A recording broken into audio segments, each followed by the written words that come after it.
Ladies and gents, it's Monday, the beginning of a brand new week, and what a week it promises to be with the probable sunsetting of the UK's Conservative Party. It's time for an alternative paper review.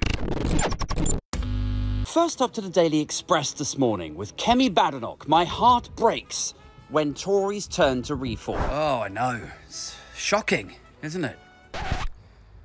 Kemi Badenoch has a heart? I mean, just for the laughs, guys, let's take a look at some other things that didn't make Kemi Badenoch's heart break. I mean, there's institutional racism, which is statistically verified. Black people are more likely to be arrested, stopped and searched, end up in prison. They're less likely to get the job or even get the interview. They're more likely to die in childbirth. Does Kemi's heart break for any of that? Yeah, far from it, in fact. Britain is the best place in the world to be black, she says. What about gay or trans people? Does her heart break for their plight, for any of the discrimination that they face? The Tories will allow restrictions on trans women based on their genitals that literally nobody is going to inspect, says Kemi Badenoch. What about Brexit? What about the $100 billion a year that it's costing us? That's $100 billion that could be going towards your nan's care home. Does her heart break for that? No, very much not. Brexit will be a roaring success. Brexit is a great British success story worth billions. Which yields a question, doesn't it? What does it take for the cold tar to stop flowing and for Kemi Badenoch's heart to just seize up and break? What does it take to get that empathy to kick in? My heart breaks when Tories turn to reform. I see. Yeah, that's when the sadness... No, not even sadness. Sadness is too emotional. That's when a sort of self-serving pre-regret kicks in, like a vulnerability. Suddenly, I personally feel professionally vulnerable when these people desert my party. My heart breaks at the prospect of my own redundancy. Prince Andrew's a nonce-burger. Over to the I now. UK heading for stagnation after the election. Labour and Tories have been told. Do you know what? I quite like the I as a newspaper. Like, when it first came out, it came off as a bit tabloid. You know, a bit like The Independent, but The Independent's younger, hotter sister, right? You know, way more colourful, a bit silly. It had sort of satirical blogs in it. These days, it's more like a sort of wise, learned old uncle, because a lot of the rest of the press are either hysterical at the prospect of extincting the Conservative Party. I mean, have you seen the Daily Mail and the Daily Express the last few days? Lock Labour in for a generation. You only have mere days left to stop the disaster of Armageddon. I'm like, Jesus Christ. Who's the Project Fear and doomsters and gloomsters now, lads? So they're either hysterical or they're ordering in the wine and cheese and pints of champagne now, ready to celebrate, aren't they? But the I are here very much tempering that mood, aren't they? They're like the older relative going, all right, you can have a party, but don't get too carried away. And basically, this is off the back of a whole industry of economists who are saying, I don't see how, like, whoever the next government is, I don't see how they're going to get into power and not raise taxes. Basically, you've got a lot of old people in the UK, and they cost a lot to keep serviced, for want of a better word.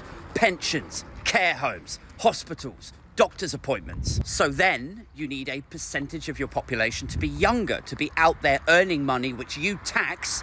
Some of that tax money then goes towards paying for those older people. But younger people, firstly, there's fewer of them now than there ever was before. Secondly, they're not having babies because childcare and the housing crisis are robbing us of all of our money. And thirdly, you're not inviting immigrants in to plug that gap because of, you know, Farage, reform, political reasons. So in the absence of immigration to bolster the workforce, to earn money, to be taxed, to then pay for the oldies, and in the absence of new people coming off the conveyor belt and then they grow up and then they earn money, which might, you know, that would take 15, 20 years for them to enter the workforce, but at least you could borrow based on the fact that your population was going to grow. In the absence of all of that, basically economists are saying, how are you going to pay for these bills? There's no way to pay unless you drastically, significantly, over the next parliament and the parliament after that, hike everybody's taxes. And so anyway, yes, this is the eye admirably performing the role of raining on your parade, entering your election night party. Like, is this a celebration? It is. Okay. They take your carver off you, put the cork back in it, piss on your chips, and stamp on your flowers. Over to the Sun now. Saved by the bell. It's a foot and ball update, I'm told. And finally to the Telegraph. Just down the bottom here, Putin is hoping for a Labour victory, says Sunak.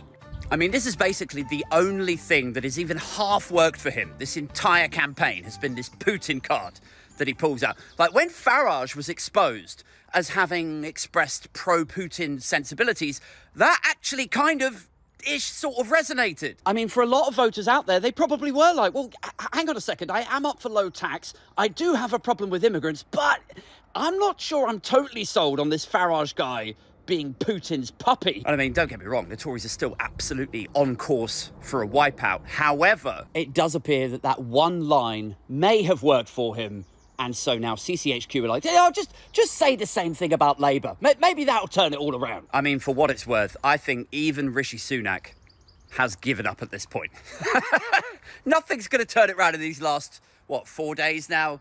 That ship has sailed. He's absolutely... I don't know why he doesn't just phone in the rest of the campaign from California. I mean, sometimes in my lesser moments, I do actually feel quite sorry for him to have inherited this sort of poisoned chalice of the Conservative Party leadership at the time when they are, historically, the least popular they've been, maybe in about 30 years. You know, I think about how I might feel this coming Friday when I see that cut, forlorn, beaten figure, Rishi Sunak, walking up the steps into his private jet Friday or Saturday morning this week, destined for California, packed up his stuff. He's got his wife and kids sitting there with him. You know, I'd look at him and I might think, God, my heart breaks for Rishi Sunak.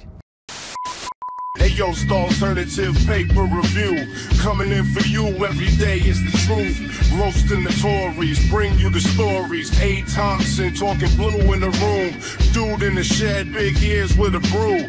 Drunk off his head, it appears had a few. Age 42, saying what's new.